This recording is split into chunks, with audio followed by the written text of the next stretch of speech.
This is The Parker's Couch, a podcast delivering real talk, real laughs, with no limits.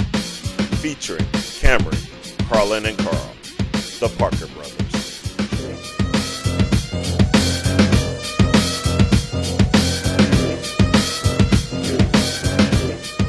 If we go back to last year, I did give the Cavs and the Pacers the love. Not you trying to give double credit right now. Absolutely not.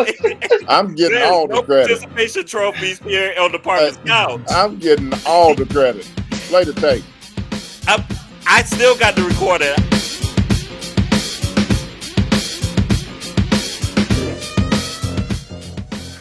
What's up? What's up? What's up?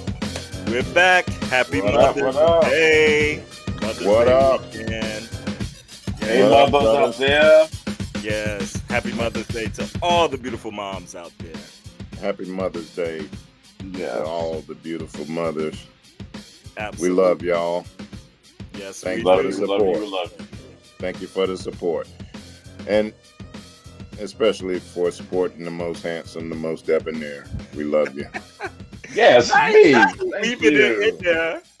Thank you. Oh, is that Jan Brady? Yes, Jan is speaking today. Jan is having a good day. Jan's having a good day? You're taking center stage today. Okay. Yes. I'm in the middle. Moni's in the middle. Where's she at? Look at the background. Yes. All We come to fight today. Get right. Brothers, before we get started, there was some news that we have a new pope, an American pope. First that's what ever. I heard. Where did you do that at? From Chicago. Come on, Chantal. Yeah, that's them boys was pumping up from Villanova. They was happy. Leo Couture's. Yep. Villanova's having a good week. They're coming out pretty strong. Villanova, well, some from Villanova are having a good week. Most. There's one that's just sad. Yeah. The only thing he's winning is the fact that the Pope got put in. Yes. All right. Pretty much. So we got a jam-packed podcast for you tonight, and I'm amped up. I'm ready to jump into some conversations. We got some football news. We got a helicopter mom discussion that I want to get into. We got some racism running rampant per usual, and some Black culture talk. But helicopter mom on Mother's Day, you gotta love it. We gave them all the love at the beginning. They get some love, but they also gonna get it too in some kind of way. But you know what, brothers? I do want to start with the NBA because it's a ball night. It's a ball night, and what is happening? Like, brothers, the road teams have been dominating. The Pacers are up 2-0. The Knicks are up 2-0.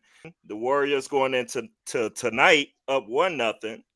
And also the Nuggets and the Thunder, they're tied at 1-1 here. But I want to start with the Knicks game, if we can start there first. With the Celtics having blown back-to-back 20-point leads, the Celtics have missed a combined 75 three-pointers in 2 games. Now, Jesus. Carl, I know you were one of the main people over the 3-point shooting and everything going on, but I'm going to go to you first to start this conversation. Like, talk to me what's happening into this series. Jason Tatum is happening, just like I told you last year. JT. Jason Tatum is showing who he is. I mean, he comes up small when they need him in the postseason. Now, the regular season, he has played wonderfully in the regular season. But here in the postseason, as usual, JT, he nuts up. So he and Jaylen Brown hasn't been that great either. I mean, the Celtics as a whole haven't been that great. I hate that brand of basketball. So I watched both games, and I just sit back in utter disgust at the number of threes that they just jack up for no apparent reason. I mean, and you have a wide open guy cutting under the basket, and you won't even look at him. Brother, sometimes they'll get a rebound and just back up to the And three-point they line. back up to the 3-point line. And sometimes they give it to the cutting guy, and he'll have a layup, and he'll just throw it out for a He'll 3-point. throw it out for a 3. I just don't understand it. And Jrue Holiday, he used to always be a guy that would get to the cup. You know, he was always a physical guard. Now he's out there jacking like a numb nut. I mean, when you start letting metrics dictate common sense and and what true basketball should look like, I mean, I miss that art. I miss the science. I miss the sweet science of basketball, the actual teamwork. This is not teamwork, just coming down one pass and the jack up 3 or one-on-one jack up 3. Yep. That's not good basketball. What are y'all's takes? Where are y'all sitting on that? It's awful to me. Where you at, Carlin? Well, all I'm going to say, since you're on JT, y'all know who I've been on ever since the inception of this team. After the Duque got fired, Mazzola, you're a head coach. You get paid the big bucks. Whenever your fastball's not working, well, damn it, go to your changeup. Go to your curveball. I mean, it's got to be something else. It's got to be something else in the playbook. He's got one pitch. One pitch. And it's a fastball down the middle. Home run or nothing. Home run or nothing. Famine or feast. I mean, if they're not doing what you want them to do, sub them out. Like, what's going on? I mean, I'm telling you, Tibbs is out coaching him like nobody's business right now. It's a sad thing to see on the sideline. Well, I think the Knicks are just out toughing them now. Yes, especially in the fourth quarter. They love being down. They relish being down. The Knicks are just tougher. And Mikal Bridges, that's what they brought him for moments just like this. I mean, he's a defensive juggernaut. Yes. And then he comes up big in big moments. Just like, I mean, Jalen Brunson, what can we say? I mean, you can't give him enough He's the biggest star in New York City right now, baby. Yeah. You don't get no bigger. Yeah. You can't give him enough superlatives. But of course, Hart is he's the heart and soul of the team. Yeah. Towns, he still sucks. Now we gotta give him. He had 17 rebounds, 21 points. Was on the boards. He was on the. He did a good job the second game. Solid. That's all. All right, we gotta keep. Okay, this solid. He's lucky Porzingis is not in there to eat him up. Exactly. See, that's a big thing. Porzingis being out. What's wrong with him? He's about to usher in a new pandemic to us or something. Because right, what he got. Nobody knows what he has. He got that super bird flu that's out there. Yeah, something is wild there. But my take, I'm kind of where you were going with Tatum, because all I heard in this coming into it was, oh, he's so disrespected. He's the true face of the league. No one gives him the respect and everything he deserves. And he comes out here, and I think he's like 10 for 40 or something in these 2 games. He's not even the face of his team. He's 2 out of 14 in the closing minutes of the first 2 games. In the closing minutes. 2 assists, 2 turnovers. That's his stats. The previous game was just so unacceptable at the end of the game. Yeah, it was awful. That was just so awful. Just awful.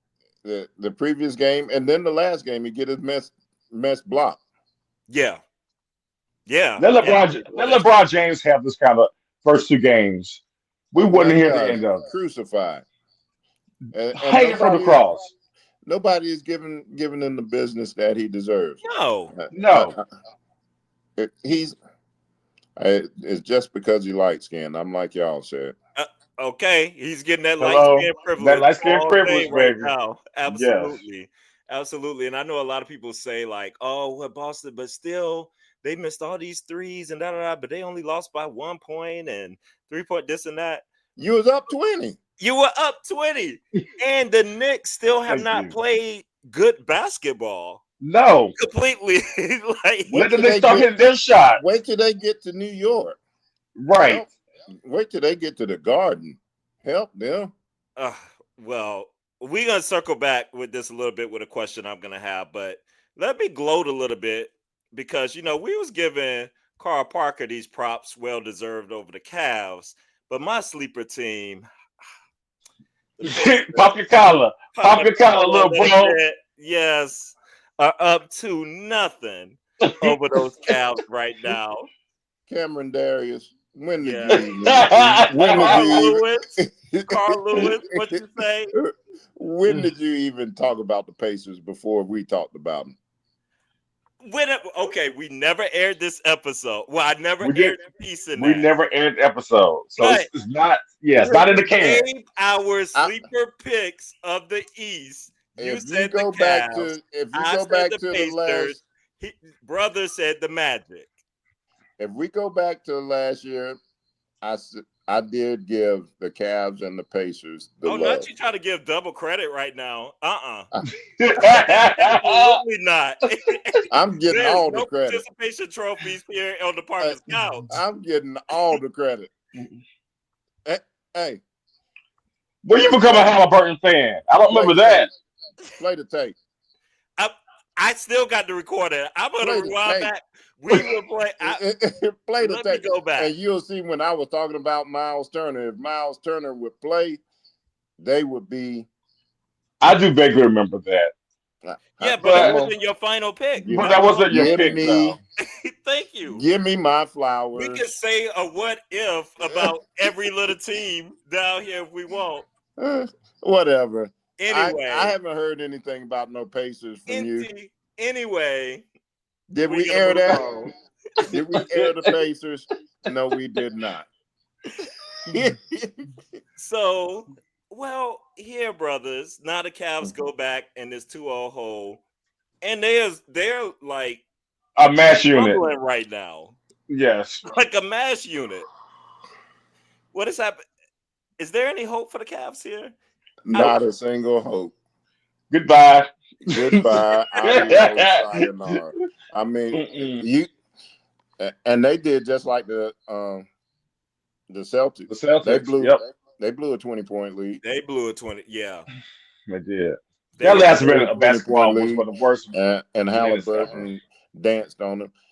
And he's another light skin I can't stand too much either. Wait, can we investigate this real quick? Why doesn't anybody like Halliburton? I never realized he was that hated until his father did what he did against Giannis. And then everybody was like, that's why nobody like you. That's why nobody can't stand your son. I was like, I just thought he wasn't thought of.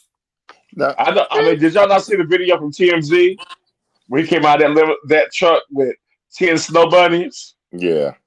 That's Halliburton? I thought that was Halliburton. That was Halliburton. That was him. Yeah. He was in there one of those. Well, that tracks. Yeah. I mean, that does track. I'm just not a Halle fan.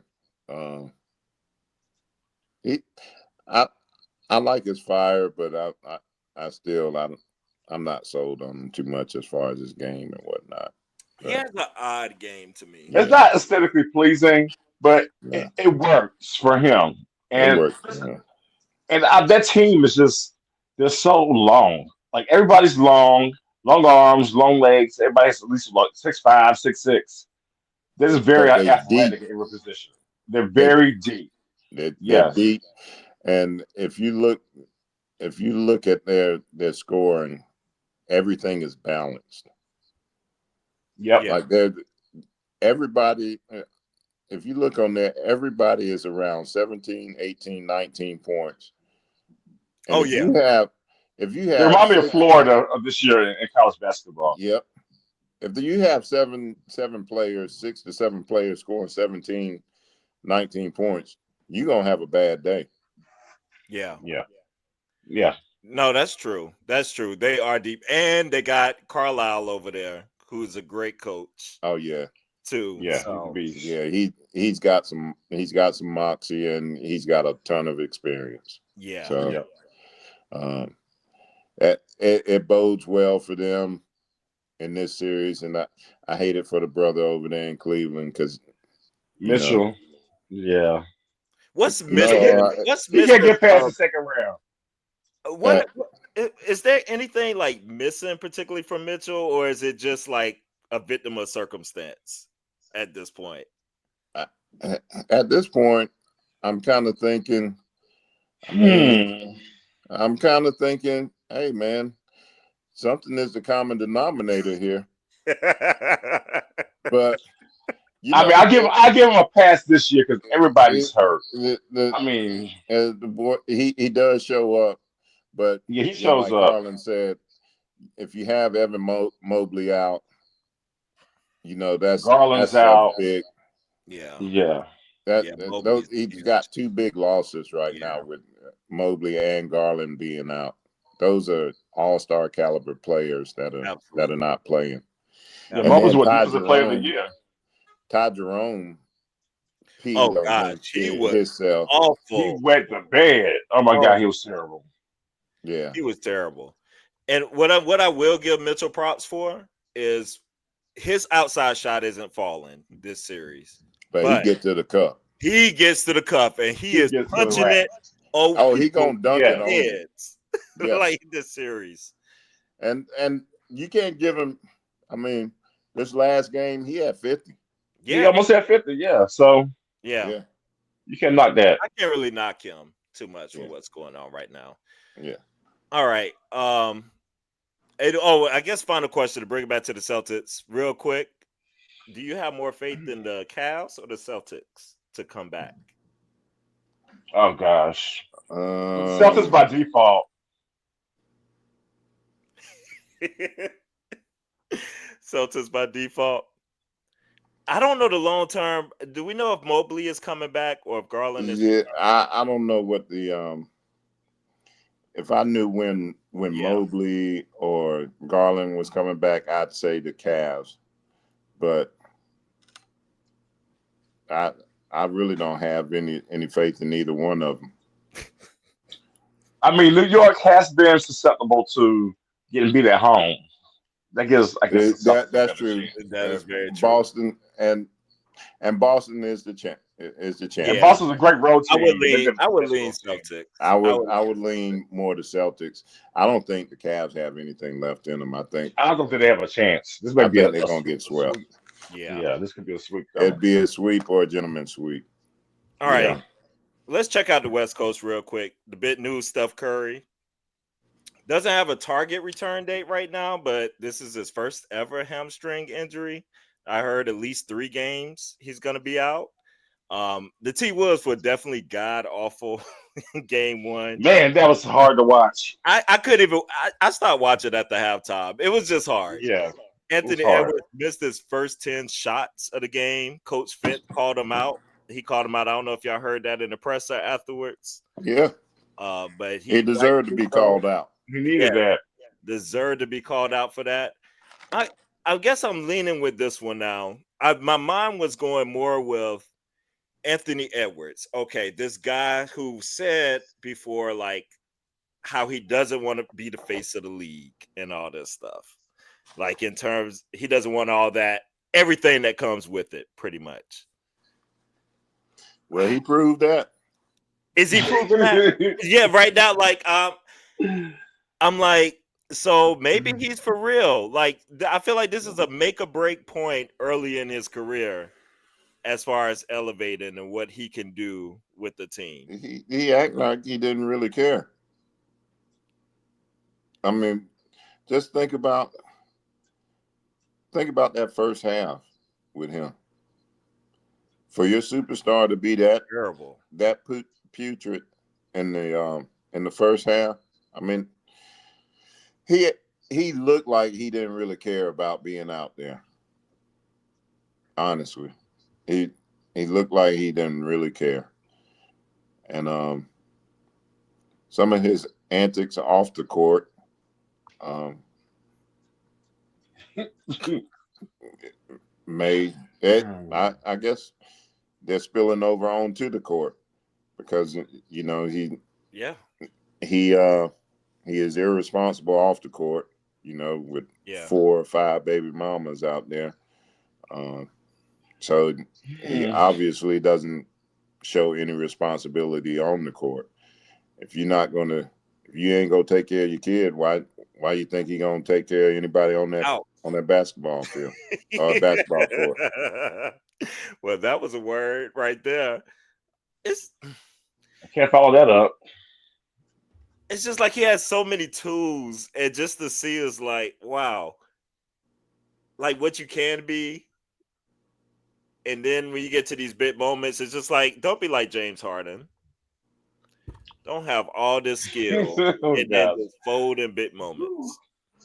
I mean, he is unfortunately very immature with Yeah. tons of talent, God-given ability, and he really doesn't appreciate the ability that he's been given. He definitely don't have a mindset of a Kobe or Mike, you know. So all that talk before, Yeah, he was yeah, talking that a need to lot. go right on out the window. I want the Warriors. Yeah, he ain't got the mentality of them guys. Because them No. guys, they were straight killers from the get-go. He's in desperate need of a Jimmy Butler type on his team to keep him in check. Yeah. That is He Because he true. can't do it his own.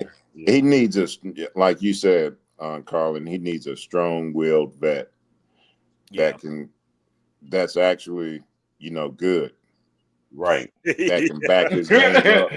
Yes. You don't need none of these old Tristan Thompsons or somebody on there. Right. You need somebody that can actually hoop Like ask you who. and then talk junk to him. Like, Right. come on, where you at? No, that made sense. That definitely made sense. But well, Carlin, Mm, do you You know, think?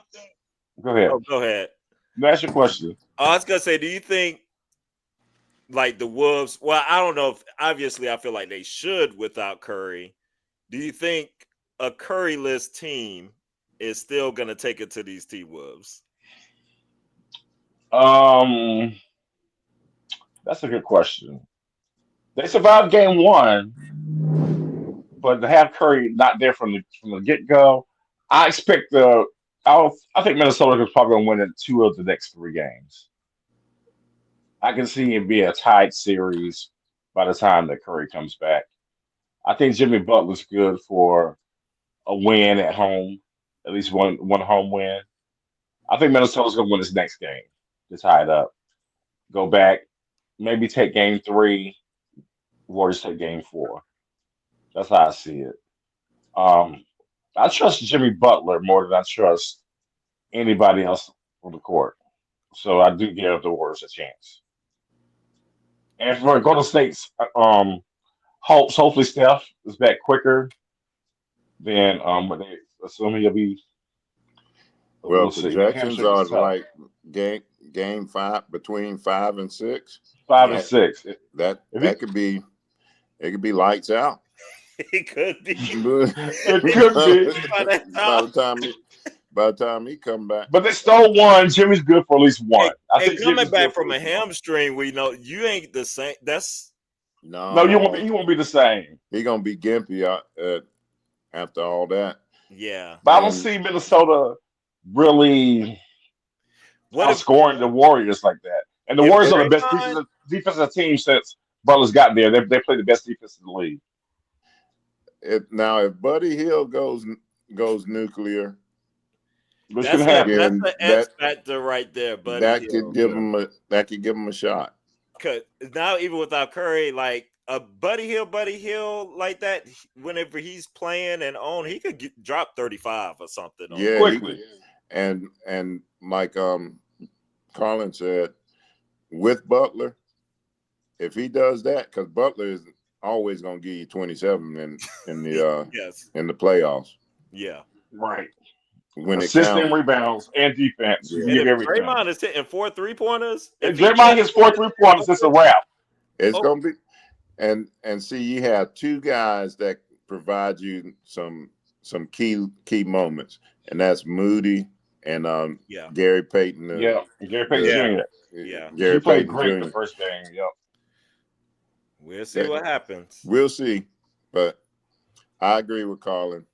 They'll probably take Minnesota. Will probably take this next game. It'd be a 1-1 series going back to Yeah. Golden State. That's how I see it too. We'll see if we right at the end of the night. I think T Wolves will take this one. All right, let's end with the last West team here, Nuggets Thunder. Now this is like helter skelter. the This is the Nuggets, weirdest series the in Nuggets, history. right? The Nuggets stole that game one. Chet missed those 2 free throws. Aaron Gordon came down and dropped that 3. And I mean, and Jokic had what 42 and 22 that game was a monster. Disgusting. Disgusting. Ate him alive. Then game 2, Was nowhere to be found. the Thunder put up 87 in the first half. NBA record and was up 45 points at one point. Yeah, all that was the Nuggets playing possum. I was like, the Nuggets have got to be exhausted. That series with the Yeah. Clippers, Yeah. going game 7, Yep. and then that battle back in that game 1 to They win got And the that. emotions of that win, oh, They they got were that they were steal. done. They stole Yeah. that game. They was like, hey, we're gonna lay down this game right here. Right. They got to come back And to this altitude. they They got to got come. to They come got to back come to the to altitude. Denver. We're gonna go up. Right. We're gonna be up 3-1. That's I can see that. And we're gonna put that nail in the coffin. I can see that. I gotta say, I'm impressed by the Nuggets. Like with all that turmoil at the end of the season, and to be kind of performing like they are, they're like, okay, 'Cause I was talking shit. I was talking mad trash about what they did to Malone, but Yeah. I guess it turned out to be the right thing. yeah, Well, you got vets on that team, man. you do. Yeah. You got vets on that team, and they're gonna come out and they're gonna do their job, and they got a lot Westbrook of pride. Those Westbrook guys has have a been lot of pride. reborn. He Yeah. has. He's been impressive. That's who's really the catalyst for them, because he's probably poking and prodding the bear every game. Yes. Because he ain't won one. Right. Yeah. That's true. That's true. That is true. That is true. Yes. So that makes a lot of sense. I'm really looking at OKC though, because OKC has had some monster teams through the years. Mm-hmm. And there is no reason for this team not to make the finals that they have right now. Well, if Jalen Williams don't start showing up, And they ain't he's gonna not, make it. and he's not showing up. Where has he been? He is not. He did the same thing last year, though. He did That's true. the exact same thing. Like He if they fell don't right get out on of the off. second round this time, He fell right on off, and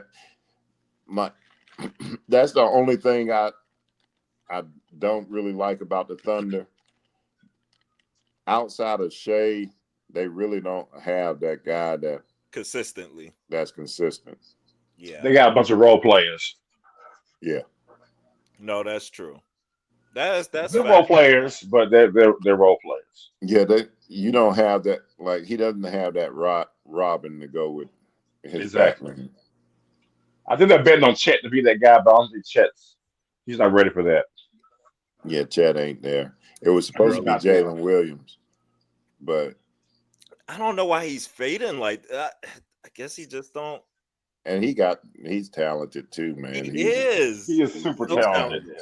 He's got game, but But I'm telling you, Dort has really stepped up his game tremendously this year. Like he's my most improved player. I think he's really He picked up his game. he picked up his game. I think it was just uh, it's his defense. And Yeah. Yeah. when you said most improved, I'm gonna just give a quick shout out to Dyson Daniels, Ricky Daniels' Oh son. Oh yeah. yeah, yeah. Yeah, That's right. that's Ricky Daniels from West Brunswick back in the West day. Brunswick High My School. my arch rival. That was your rival. Yeah, Yes. Well, Rick South used to put South. it on you, on everybody. Yeah, He put a lick not except South. There we except for go. Sal. Except for South. We Oh, put those it were the on. days. We Whole Man, smoked them. squad. We smoked them. smoked them twice. Those were the days, the days, the days. Well, Undefeated in the conference, baby. Yep. we'll see. I think this series could go either way. I don't really know. I could see this one going 6 or 7 easily. So, Carl, a couple of your teams right here has some action.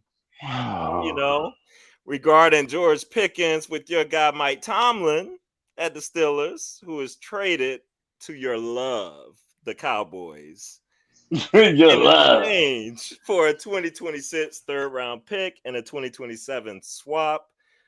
Pickens, speaking for the first time, he said, I feel great.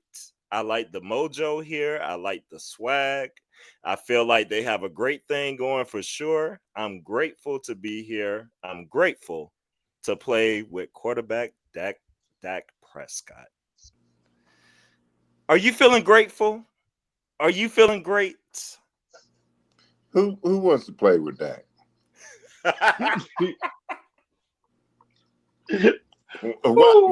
Why, why would he even lie like that? Nobody want to play Well, with who that. was he playing with before? Well, he had about. I can see that because he had the children of the poor playing quarterback when he was in Pittsburgh.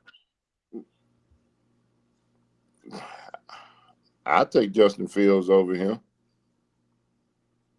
We don't mind Justin We like Fields. Justin We Fields. like Justin, We like Justin, but he but had what's the other little white boy he had before? Yeah, Pickett. but he had yeah. Justin Fields But the way and people use Russell Justin last Fields, he ain't year. gonna be throwing the ball as much as a Dak Prescott and having the chances. Well, unfortunately, Dak Prescott don't need to be throwing the ball as much as he's throwing it. That's true. So, You and I agree on that. so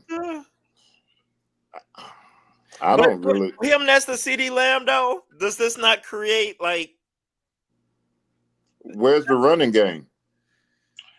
I mean, the Cowboys are going to be loaded on offense. They got a good offensive line that's coming in We this ain't got year. no running back. You got a guy from Texas. I think he's going to be pretty good. oh that's who I was trying to remember who they drafted. Yeah, he runs like a 4.340.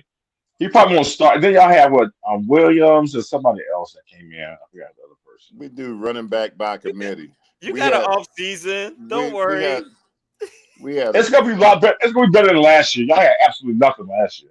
It'll be better than last year. what, tell me this. Did we draft a defensive coordinator? You may have a new one now. They got a new head coach, so maybe a new coordinator. And the coach that we got, nobody wanted. Well, that's true.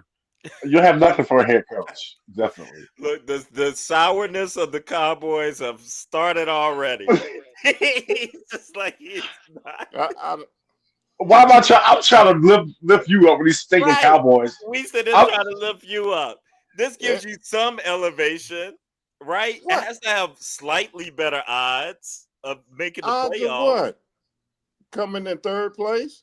Because a wild card. we ain't gonna be better than the Commanders. We ain't gonna be Well, better than the Eagles. So no, what's you be better than the we don't Giants, we may be better than the Giants? Maybe. Not maybe. So what is there to cheer for? A wild card. Do you think the Steelers got rid We're of a not gonna headache? get a wild card. You might as well. You think the Steelers got rid of a potential headache of what could have happened with him and DJ Metcalf there together? Yeah, receivers are prima donnas, and Metcalf coming in there, he's gonna command the locker room. You I was like, how's this gonna work? Pickens and Metcalf. I was thinking this the whole time. yeah, Like, yeah. like the Steelers knew that he had to Met, go. Metcalf, he gonna come in there, swing a ling, and he the man. Yeah. Yeah, and Pickens, he was just gonna be the number 2 guy, and he couldn't stand that. But he gonna be number 2 in Dallas because he Yeah. ain't better than CD. He Oh ain't gonna no, be he any better ain't than better than CD. CD. He might have the And sour mouth ain't and many better than CD. You know, That's why I CD. think he'll have a chance to flourish over there because that's what I think too. he Well, get they a can't double both of them. no, you can't. Exactly. Yeah. So All right, And he does catch contested passes, so brother, we gotta look at we trying to support him with the damn Cowboys. What I is know. going Look at on? me. We What is got wrong with us? all that sour was puss over there. that was just a pity party. Y'all need to just get off of it. Just let me go ahead and just hey, hey, let me go ahead and take these L's that I'm gonna take this year coming up. All right. Well, brothers, we got some lovely feedback, right, Carlin, about our podcast. And We did. it was informed to us they love hearing us talk about sports, but not everybody is a sports enthusiast. So sometimes they do skip around and get to the topics they want to hear. So we're going to blend a little more sports and politics and culture into our show. And I'm ready to dive into a few topics. Y'all ready? Okay. Now, Yes. first, back to the mothers. Now, Mother's Day is approaching, and we absolutely love the moms out there. Brothers, when we think about Rosie B, what a gem she was, right? Best mother in the world. One of a We kind. love One of a kind. And we'll we certainly love you, be, Rosie B. yes, Yes. and Yes, we'll be holding her certainly close to our hearts this yes, Sunday. yes. But I do want to address these helicopter moms. Now, I do have experience in this category. I'm going. Well, I will I think we both do. think we both do. I leave that as solid there. Won't go too much into that, but let's get into this conversation regarding rising star Jaden Daniels of the Washington Commanders. He was spotted on a date night with a mystery woman in Miami, but what caught the fans' attention was his mother, Regina Jackson, in the vehicle, who is also his manager, but she was along for the ride, it seems. Now, in fairness and in all transparency here, we don't know the circumstances around this whole thing. But let's just say the social media world was very divided on this issue and where they stood. Now, we do know that Regina, from her appearance on the Money Game on Prom, if you ever saw that, we know how she feels about her son and him dating. Where on that show she said, "Girls, them girls, some girl out there, she's got a Jaden Daniels wall, and her mama says, 'Hey, honey, you're going to be the one to get him.'" And I know that sounds crazy, but I guarantee there's someone who's trying to get their hooks into Jaden Daniels.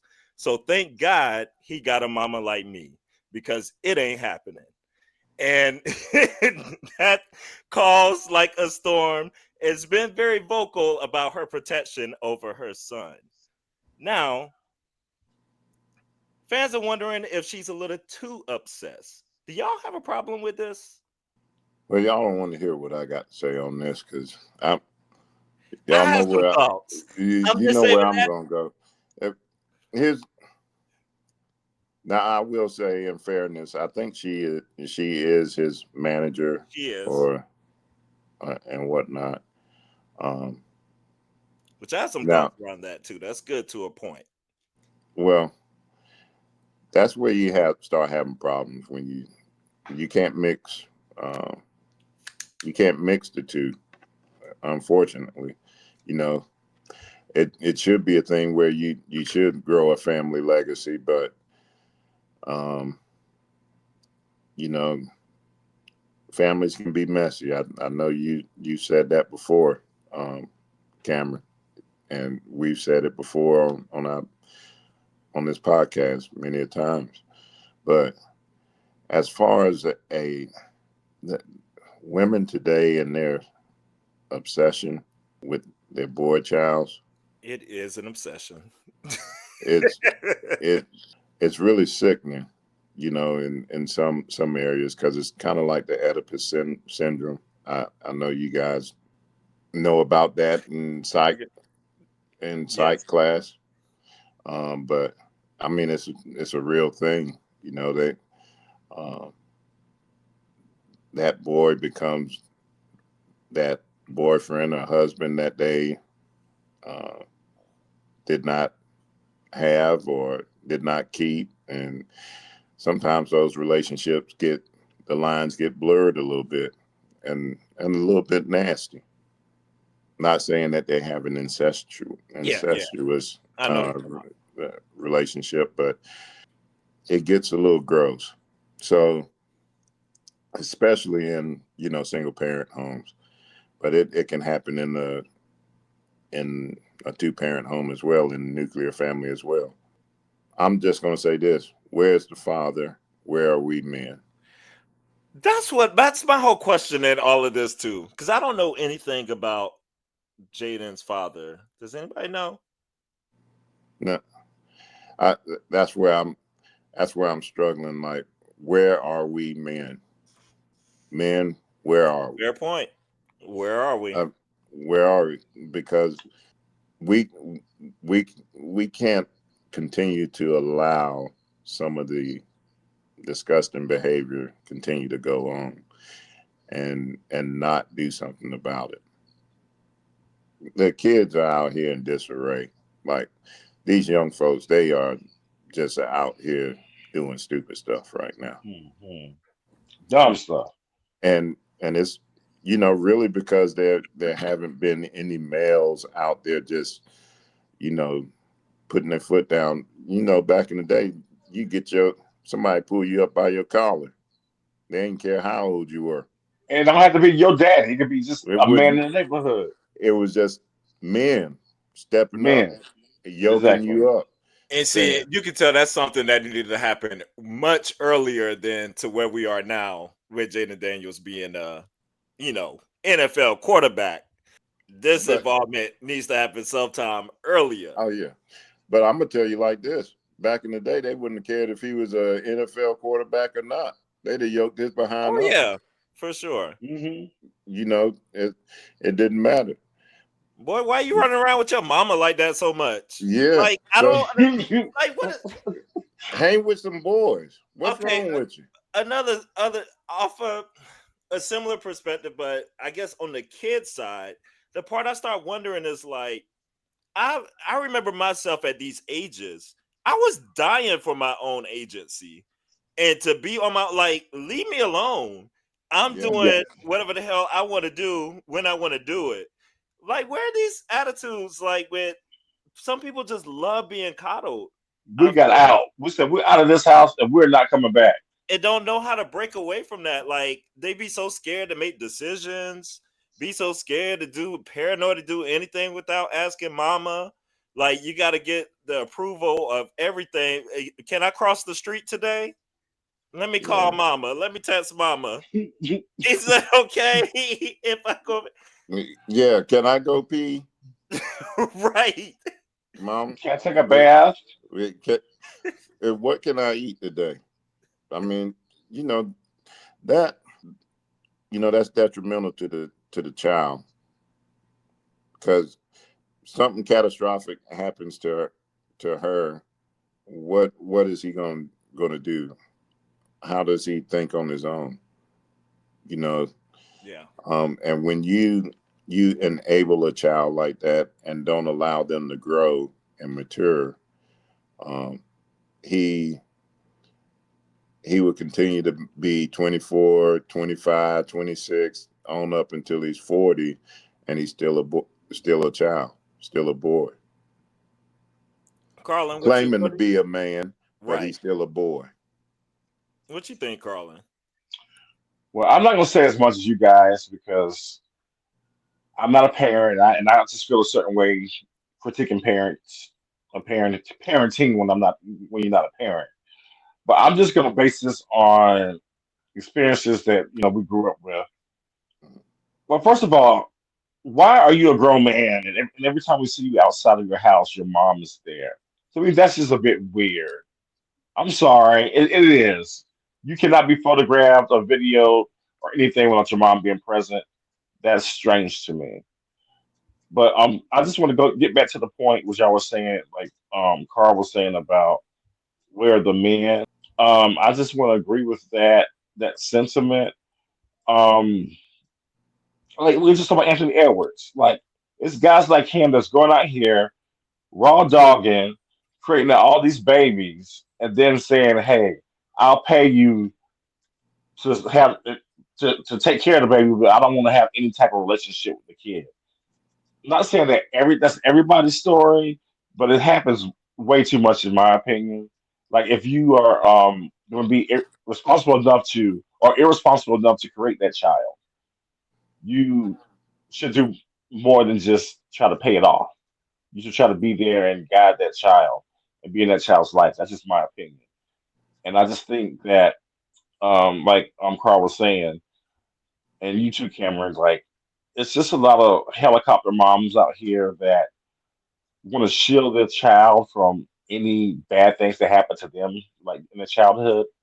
As society matures and goes along, we learn things to do better or differently than the previous generation. Correct. But I think at this point, we're kind of overcompensating those bad things that we've experienced and not allow the child to have certain experiences on their own and to learn from their mistakes. Oh yes, I absolutely love that point. That is Yes, so absolutely. There's so much yes. growth that comes in making mistakes and learn. Like that's just definitely how you grow. And I'm glad we brought up the Anthony Edwards thing because I do want to acknowledge, like, there is the side that the minute something like an Anthony Edwards happens, one of the first go tos is like, where's your parents? They ain't teach you nothing, or like, where's people in your life? Like, how are you doing this? So there is an element of that protection I understand and that guidance, but there has to be, in my opinion, you have to trust how you raise your kids to be and trust that that they're going to make wise decisions and have that relationship where if they do need help, they're going to come to you. If they have questions about somebody, they're gonna come to you. If someone's important in their life, they're gonna share that person with you. you know, like it's gonna come back. I don't. It's this element of control. I honestly think a lot of women. I'm gonna say this. I'm gonna generalize. Y'all talk to me, but a lot of women struggle with control and the element of wanting to control like situations and everything. That's just been my experience. what I've seen, and I see it come out on the kids sometimes, and a lot in this gen. I gotta look at my millennial parents in my generation. We do this a lot with these I Gen Zers going on. I, I have to agree with you, Cameron. The control factor is a major dilemma, you know, and and the thing is, you can't control every aspect of their lives. They're going to have to fall down and scrape their knee, and At some point. and you have to see what happens when they face adversity, because adversity is going to reveal what their character is, you know. Um, and if you're consistently, when they run into an issue, if you're consistently handling it for them, they'll never understand what a problem is, Absolutely. and can't recover when they face one. Okay, Now period. that's a word. That's a Yes, word. right there. Like pivot. What does pivot mean? Oh yeah. Oh, But well, all right. Well, we're gonna end that one there. And can we talk about a terrible mom real quick? Oh, I'm sorry. must be. Oh, Mother's Day. We do love you, mothers. But Lord, this racist bitch right here in Minnesota, Shiloh Hendrix, who has raised nearly $700,000, at least that a couple of days ago. It might be more than that now, for calling a 5-year-old black child with autism a ninja. Now, first, I want to show, like, in case you haven't seen, I don't know if you've seen the video that went viral. This was the video that went viral in Minnesota. Did you call the child the word? It is my own business. You call him. Okay, why don't you have the balls to say it right now again? Okay. All right, that's what you say. Nobody digging to you. That little kid, you call him the little child? Are you about to hit him? You chase him here? He took my son's stuff. So that gives you the right to call the child 5-year-old and the N-word. If that's what he's gonna act That's like. what you're gonna call him. That's what he's gonna act like. You know, that's a hate speech. And you can be the that. I don't give Huh. Okay, we'll see about that. All right, that was the video. And this woman now has nearly raised $700,000, saying that after this clip went viral and everything, the goal of this organization, first of all, let me say, it was Give Send Go co-founder Jacob Wells. He had this interview, and it's a Christian crowdfunding organization that is supporting this woman. And like, according to the nationwide public appeal for donations, you know, Hendrix called the kid out for what he was.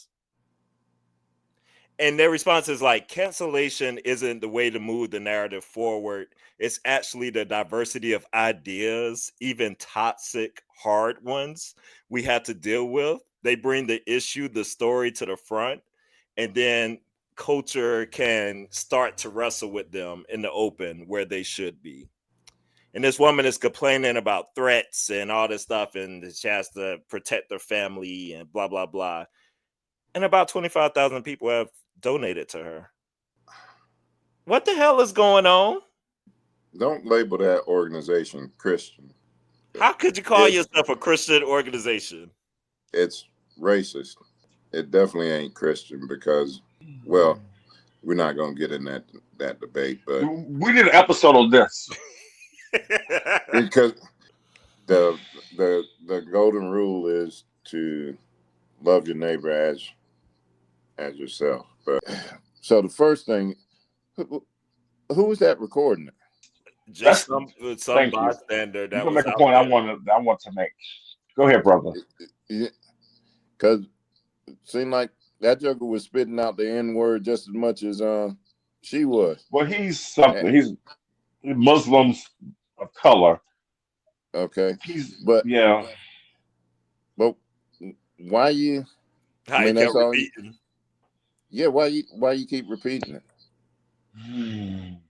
I'm a little bit disturbed by that, and her antics, of course. I mean that, and we not surprising we at giving all. her $700,000 for what? Because she's can say the N word out and proud, and Donald Trump, the Donald Trumpism that has affected a lot of white people that feel emboldened to go out and say, I can just say this now. It was this white woman that I saw on Piers Morgan's show. I don't know if y'all saw that clip going around. Yes. But she just like, I say the N word every day. And he's like, well, that's racist of you. You consider yourself a racist? Like, yeah, I'm a racist. And I'm proud of it. Like, they are just emboldened to show their racism. So I'm tired of these people with these cameras. I'm gonna need y'all to stop filming this stuff and put some hands on these people. Exactly. There's no way you're gonna stop it. Okay. You got to stop putting hands on people. I'm sorry. Take one for the team. If she'd have got dumped on her head, she wouldn't She's known not to say that word again. I wonder Thank was you. anybody else out there with the kid. Like I was But like, why is wondering- the kid by herself? well, I don't know if he was or what. Like I was just confused by this whole thing. Because he's like 5 and autistic or something, they Yeah. said. So Yeah, there's 5 why was there no autistic. supervision? Yeah. Or was the supervision there and just quiet? Was it a nanny? Probably a nanny situation. That's what it sounds like to me. Uh, Oh, I, it's so much in that. It's just Yeah. Because so it definitely wasn't a black mama out there. I know that much. no, because she'd have rolled that woman Them right cheeks would have out been there on the with ground. child in hand. Yes. absolutely. The fact that this woman can now have $700,000 off The things the grifting they do in the name of Christianity thrifting really that makes me goes on. so angry. But yet you're gonna hear all these things about DEI and diversity. There's racism ain't out there, and Don't discredit a religion that way. I mean that is so disingenuous to That's call so just yourself a Christian and a Christian organization, and you give money to this, support what this. are we raising? I'm confused at what we're I don't know raising. what we're What raising do money we for. what do we protect? Like, how's this even allowed? Like, how does the government even allow this to happen? Like, don't they go in and shut these things down? oh well, you know the government now that we got they'll probably donate to it because That's this is right down their alley. I didn't even think about that whenever I said it. Yeah, Absolutely. this they are they're the architects of this BS. So yeah, they support this 1,000%. She'll be speaking on the Republican stage. Oh, she'll be on Fox News and on Republican convention. But But yeah, we love the blacks. just look at. Could you see the venomous nature in her? Oh yeah, And Yeah, there's a demon in and her. I mean that was straight demonic. Yeah. absolutely. And it kind of leads into how I want to spend like the last 10 minutes or so here that we do on a segment I'm gonna call For the Culture. And this is inspired Okay. by Carl Parker from whenever he suggested that we talk about, like, make sure we talk about Black issues and things consistently in the podcast and leave some space for that. We started last week with doing the sinners and talking about the Black church. Well, I want to introduce two things today that kind of work together in the conversation I want to have. We're dealing with some amazing moments in Black culture this week. One dealing with the Met Gala, and the other one is dealing with the launch of the podcast ReLiving Single. And I'm gonna tell you how these things Woohoo! I'm looking forward to and that. we are gonna get into it for the culture. We are living single. Come on. So first up with the Met Gala. Now it was this week's biggest night in fashion, and the theme was super fine tailoring for Black style. So focusing on the pivotal role that Black culture has played in shaping fashion, Black dandyism was finally receiving the global spotlight that is long deserved. As we have such a storied history of fashion in our culture, and it has moved mountains and made a lot of people rich that aren't us, unfortunately. But the event raised the most money in history with $31 million being raised. And I think it is important in a time, especially here, we look at things like the African American History Museum and what's going on with the administration trying to take pieces from that. And this money is going to protect certain pieces of certain things of art, of our culture to stay. So it's amazing, like how when we show up, we always show out, and the most money raised in history there. Um, LeBron James was an honorary chair at this event. You had Coleman Domingo was a co-chair, Lewis Hamilton, Pharrell Williams was a co-chair for it. Before element, I do want to get into that kind of piggybacks, unfortunately, off of the video we just saw. But first, in a celebration moment, how did everybody feel about the Met Gala or the looks that you got to see? How do you think it was done? Were you satisfied? Let me just say, I'm proud of the athletes. The athletes were the best dressed on the carpet, especially for the men. The men to me were a huge disappointment overall. I think the women ate them up in terms of referencing the reason for the gala. But yeah, I just want to give shout out to the NFL players, and the WNBA was looking stunning. Special shout out to Justin Jefferson. I loved his look. I think it needs a little bit more pressure when it's getting. I thought he had a really great look for the men. But overall, the men, as always, need to step it up. Step it up, and then know what your history is, because Black dandyism, um, our you could say the inception started from our emancipation, but it really took flight probably around the Harlem Renaissance time, and around that era. That would be when we, really started showcasing, our fashion, literature, you had all your Black poets, and just a bunch of our culture started permeating throughout society. And the deal is, we're really trendsetters, and that's what that Met Gala, represents, that Yes, we sir. are trendsetters. And the looks that most of our society and other cultures really try to emulate is really us. You know, we play a big part in that, and um, I wish we could harness the power that we truly have, Mm-hmm. and really start bringing that together, and really taking over. You Yeah. know, because our like I said, our innovation, our strength, our resolve is really unmatched and unwavering. We have allowed some societal uh, norms to inflict harm on what we have as a culture.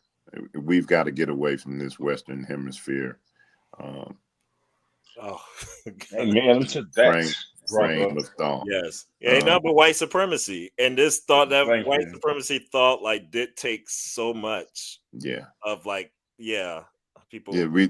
we've got to get away from that thought, and um, I hope we can wake up and truly understand. I'm sure a lot of young people don't even know who Zora Neale Hurston is, Right. and how pivotal she was in the Yeah. Harlem Renaissance. Yeah. Or, speaking, and that's just giving some women love, some female love, because Yeah. we've had some instrumental women in our culture. I know it seemed like we were coming down on the women earlier, but we have had some phenomenal women in our culture that Absolutely. And have, Love. Our black queers were really prevalent in that time with their writings too, with James yes, Baldwin's. And, yeah, James Baldwin, um, who is certainly an eloquent speaker, writer, um, activist, uh, but Shoot, yeah, Langston Hughes, all them Langston during that Hughes, time. it's so many So that many. we can we can name. I just, I struggle with. I like the gala, but I also struggle with the fact that we're not fighting to keep the history this country is trying to get rid of. Like this, well, they're not trying to get rid of; they are getting rid Oh, of. they are. Yes, absolutely. And so we haven't even elevated the importance of retaining that history within our own community, because we ain't even teaching our kids about that. No, that's a good point. Where are our black lawyers? Where are they? It's a good They point. out there, but they chasing They that chasing bag on ambulances. they chasing that Yes. bag on some ambulance cases and whatnot. Yes. They ain't They ain't worried they're about that not stuff. they're not doing anything for the culture in that aspect. You know, they pad in their pocket. But you know, I'm concerned with that part of it. You know, you have a lot of, especially the younger generation, they'll talk about, well, we far removed from all that now. We done made it, you know, and Oh, I hate hearing that. Oh gosh. and why we got to bring up so much of that stuff in the past? That brings me down, man. That messes with my mental health and all this Oh gosh. kind of stuff. But the guys back in the day, you know, our forefathers and the individuals that had to endure that. What about their mental health? Okay.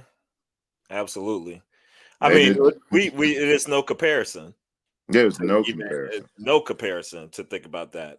But one element I do want to bring up about this that pissed me the hell off is because of I'm fine with good critiques. I have my critiques of the fashion, what I like, what I didn't like, what I wanted more of, what I thought could have been more represented. Like, and I think that's all fair game and stuff to go. But some of the loudest cries after this gala was from the South Asian community and some in support, where they were big mad uh, and disappointed at the Vogue's coverage for some of South Asia's biggest stars on the carpet. So, in particular, most of the fuss was around I think it's Shah Rukh Khan. He's known as King Khan, Bollywood star, so popular that's how he's referred to. And then this other dude, Diljit, who's a record-breaking artist and actor and stuff. And it was both of their first appearances on the carpet. Can I just tell people, just shut the fuck up? Like, I don't understand. Like, this noise was just getting on my nerves. They're going crazy. It's articles, the article out there about it, and oh my god, they didn't even talk to them. They turned the cameras away. Oh, they should they should would be grateful that they blessed them with their presence and stuff to walk out here. Like the world, this event is not about y'all. I just get so sick. This is why, and remember one of my friends, Quentin was talking about this. Why using the term POC, people of color? No, not doing that. We cannot be looped in with everybody like this because Not at all. not at all. Because people would not ride for us. And we see how quickly, whenever they do, like we know the time of the George Floyd, right? Where the Black Lives Matter, that changed a lot in a short period of time. You had a lot of people rocking for you. You see how quickly that turned around? These people are not, we have to stick up for each other a lot Exactly. more. And this event was not for y'all. If you didn't get talked to on the carpet, who cares? Sorry for you. Like, did you even wear a black designer? I saw out there you were still representing your culture They represent in their culture on. black Thank you. dandyism. You know, it was Thank you. tailored for you, but the elements were still your culture. Like, I'm just no, I don't want to. I'm getting a little more hard line separatism and some stuff going on. I was happy to see, brother, that you mentioned that because I saw a TikTok where this South Asian woman read her community for Phil and told how they operate in that white supremacy and stuff. Like just call them out to the carpet. And I was so appreciative of her saying that because you don't hear that much in that community where somebody's on our side of things. But she was reading them for Phil, and the way she explained it was really great about how basically the Gala's a thesis and how you exhibit yourself on the carpet is the essay. Like how Mm. you're being judged on how well you commit to the thesis statement that you're supposed to be making. Yeah. And they look great, but baby, it was not in the thesis statement. You were not there. You were not covering what was important and what was needed. Like, what was talking to you gonna ask when they asked you questions about Black dandyism? What were you gonna how were you gonna respond? What you gonna say? I'm happy to be here. So confused. I'm really confused. Be happy that you were like, I don't want You to be got like invited. happy you were invited, like in general, but in Yes. this particular instance, be happy you were invited to Yes. the party. Because there were people who clearly should have been there, Black people who were not invited to this party. Moving on before we go too long. With ReLiving Single podcast. Now, this brought me back. I was so excited for this podcast. It's with Erica Alexandra and Kim Coles. They started it this week, and they're literally going through all the Living Single episodes and, you know, giving you some inside scoop and everything around it. They start off with even talking about how the show was actually created.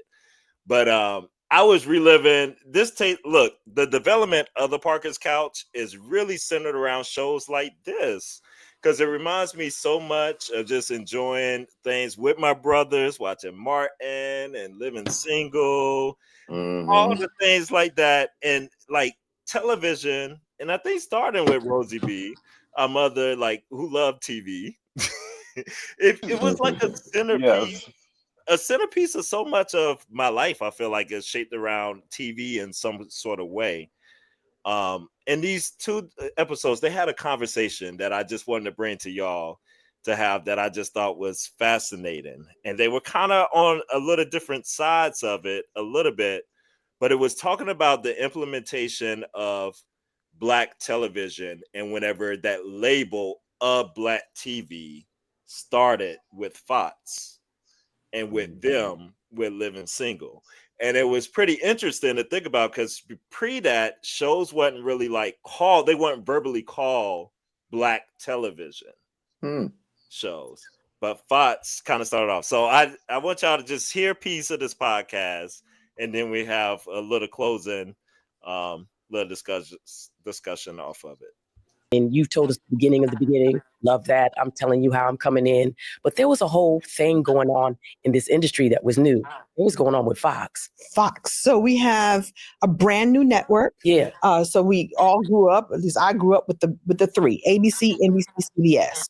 And then we have this brand new network that's new and different and, you know, deciding what their tone was going to be, what their brand was going to Yeah, be. that Fox strategy. Right. They had to have a strategy because to come in with ABC and CBS and NBC, you're talking about they had to come in and do build it from different. someplace else. Right. And so they built with communities that had not been seen. So yes, you had Cosby on NBC, but I think that Fox decided to go young, to go urban, to go Black, to go Latino. You know, they decided to go a whole other direction. And for a lot of people, urban is a right. thing It's considered for urban Black. means so Black. they go into with the marginalized communities because that's where you can build. Also because the strategy changed at some point, and then we'll get to that in a moment. Okay. I remember auditioning for In Living Color, and I remember the energy was, this is a new network. We're going to be doing new things. It's going to be, you can be Black, you can be urban, you can be all these things. And it was expected that this new place was going to be a place for us. And they were tapping into hip hop. So that's actually the key part, is because they're recognizing that hip hop is not a thing that's going to go away. In fact, they're digging into a whole, not a genre, but generations that are now going to be raised on this. Right. Living Color was one of those things that just changed everything. And in fact, I heard recently that we wouldn't even have halftime if Living Color, they played it at halftime, and it got more ratings than the football game. During the Super Bowl. That's when they realized Super Bowl, we had a special that marketing segment, position was there. Because it was playing on Fox, I think that season, playing on, and so we created like some sketches or so the break was this halftime show with this. Everybody tuned in for that, even more so than the show.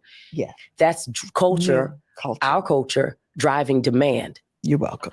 Huge. So this Fox strategy for them was to build and create content for marginalized communities that may have been missing outside of the traditional networks. That's right. And we helped build a whole business plan. A whole business plan. Yeah. And shows were created that spoke to that audience. And that audience felt as if they had a place they could go that was just for them. And then the strategy changed. Yeah. And I remember when Living Single got canceled, a new network president was brought in, and he decided that he wanted to take it a different direction. And it didn't work right away. It didn't work at all, because now you're like, record scratch, we're going to go in a different direction. It's like, no, we built this. We built this city. But everybody was kind of going that way, because what happened was the segregation of TV. And frankly, on our watch, that's why we talk about, or at least I talk about, the difference between a so-called Black show and a show with a Black cast. Up until that point, I didn't think anyone described a show as a Black show until Fox. I think that's... I never said Jefferson was a Black show. I never said What's Happening was a Black show. Or any of that. You just said even Sanford and Son wasn't a Black show. That was a show with, the great Red Fox. And Wanda Page and them. Yeah. Then suddenly, no, that's a Black show. Why is that distinguished? Why is that problematic? I say, because if you are suddenly in a space where somebody can create a narrative around you, they can also create that landscape to have drought. To say we don't have to support that show because the Black people are watching. It's a Black show. I hear what you're saying about, then you segregate and you give it a title, and you're right, it then marginalizes or categorizes it as one thing. And you're right. I don't think Sanford and Son was ever called a Black show. But I think that something happened when that title started being used. I think our communities began to go, we have ownership on this. This is our show. We have to this day when people go, I still watch Living Single, you belong to us. So I think there's one part that's setting aside, and there's a part that then becomes we get you're special because you belong to us. I understand that, but they said that about Cosby Show, and no one ever called that a Black show. They said that about Will Smith, meaning they owned it. I do think there was a place where it turned, but we know that the Cosby Show, here's the thing about the Cosby Show and Will Smith show is that we know that it had a wide audience, and we know that we had a wide audience. So someone determined, call it a Black show. I think that meant that Black folks got to go, this is uniquely ours. Y'all can have it too. Black folks didn't pick it. That's what I'm saying. Executives picked it. It is an executive's decision, to set and say, if it's a Black show, we will only give it that much money. We will only give it this much marketing, only this promotion. I have no problem with calling it a Black show if I didn't think that stemmed the tide of concerted effort to promote, invest, and market. But that's where my criticism comes, because I saw the difference. I was on the number one show in the world. That will never happen again like it happened. And I got to see that. That's unique in the world. But I also got to see being on the number one so-called Black show, and what the difference was in their minds was, to me, night and day. I thought that was so fascinating. That was so dope. She stole my point, though, about Living Color, about the Super Bowl halftime, how that revolutionized so much stuff, sports and hip hop and just the culture. And I was just curious, like, how did y'all feel about that conversation and the labeling of how, because it is a clear thing now. What's a black show? What is it now? And like, I think of even movies, like whenever you go to like IMDb, I already, or right, any of these reviews, I already know if it's a quote unquote black movie, you're already starting in a deficit. Yeah. You already got to fight through the negative reviews, the things that's Mhm. going to be out there. Like, I feel like when things get labeled black a lot in the arts, there's this negativity that's attached to it, or this like it's not going to be as better quality, or other people, even though black people can watch quote unquote white shows, I feel like white people or other races don't have the same kind of feeling towards watching a Reverence. quote Yeah. unquote black show, you know? They watching to cast judgment on us, pick at us or whatever. You know, what's interesting to me is what's Fox's platform now, how they have utilized black dollars to build a brand Build them up. Yeah. that doesn't represent black people, you know. Isn't that So ironic? That's so crazy. Just like and this country. and the reasoning for labeling it black, I agree with Erica Alexander. The reason for labeling it black is it can easily be castrated or easily be cut off and let go, And you paid know, less. and paid less, you know, and um, that's how they label black actresses and actors, and they do that. I mean, throughout, you know, even films, they call them black films. And why does it have to be a black film unless they want to make that delineation? And Right. Mhm. I love that point where Erica said, like, we didn't make that. We yeah, didn't call it that. That was the execs. that was the execs. That was the big bosses. That's what they wanted to do because they were wanting to market and get a different audience. And they were, I mean, They're savvy. successful. They were Mhm. savvy in that. And again, like I said, we are trendsetters, yet we don't own. Yeah. But it's so funny. I can remember when it was advertised as a black show, like the Black Network, and these are black shows for black people. And I was thinking like, oh, so much pride in that. And now that I think about it, I was like, oh, it was just a way for them to bamboozle us Yeah. Yeah. and separate us. It makes me Uh, angry now. It makes me really angry when I think about it. I mean, I mean, uh, it's really, it's legalized slavery or indentured servitude. And it's just a servitude, definitely. Oh, and when they talk the first episode that they cover, and then that is fascinating too. And when they talk about like the studio, and they go into some, and they get into the Friends conversation a little bit in that first one too, about how we all know how Friends was stolen from Living Just Single, a Yeah, copycat. happened, yeah. but they would literally be like Friends when they came out. They had like all this glorious stuff. You know, remember they got that big payday. They was making all this Hmm. money. Living Single, meanwhile, had the number one show. Was the In the number one world, show in the world. They were still in these rotted trailers, like these little things, and not making any money. they could barely make ends meet. And everybody around them is like, so, but they're using this show as a catalyst. But they used it to prop up their network. And Yeah. then once their network got propped up, they cut everything off that they didn't want to have on there. I can't wait till they get into that. I want to know how once we get there, like the ending and how that all Yeah. went And the down. Friends people were so bold about it too. They're like, oh yeah, I'm on the show just like Living Single. So I'm gonna go make one. Like didn't care. Yeah, because Like Yvette couldn't do anything to stop it. no, because Kim, she talks about how the exec for it, what he was for was friends on NBC. No, I think friends it's on, NBC. It was he was on the NBC. exec for, he was from somewhere, and then he went to the network that created Friends. It was between CBS and NBC, whichever one he was on first. He had said his only regret was that he didn't get Living Single, and so then a year later he becomes the executive at where Friends was produced and made Friends. Just like it. So And somebody had a clip where, like certain scenes from Living Single, how they literally copied the scene and just made the white version of it. No. Yes. Like, I gotta find the mashup so y'all can see it.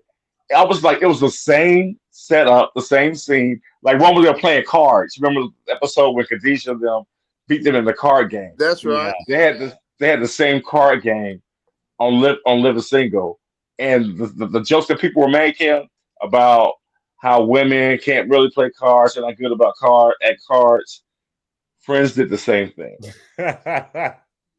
Like the whole episode was copied. That's so crazy. And can we just say how good the ladies look? Good black does not crack. Absolutely. They look very, very good. Beautiful. Any last thoughts? Any final shout outs? Another happy Mother's Day. Yep. Happy Mother's Day to all the mothers. The brothers love y'all. We love you so much. Thank you for the support. And we hope you have a glorious day. Absolutely. And I'm going out on a bad note.